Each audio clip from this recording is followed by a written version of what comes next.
Isang regional level most wanted person na haharap sa kasong statutory rape ang naaresto ng mga tauhan ng Dasmariñas Component City Police Station sa isinagawang ipagpapatupad ng warrant of arrest sa Dasmariñas City, Cavite noong June 13, 2026.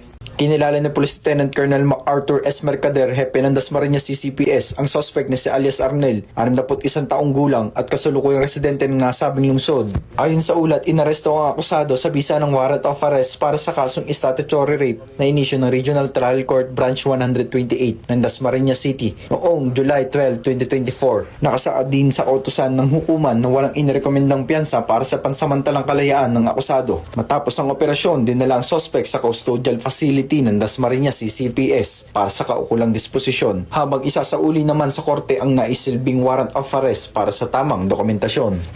Mula dito sa Cavite Police Provincial Public Information Office, ako ang inyong PNN correspondent, Patrolman Emerson Nabido, alagad ng batas, tagataguyod ng balitang pulis, bagong PNP para sa bagong Pilipinas, serbisyong mabilis, tapat at nararamdaman.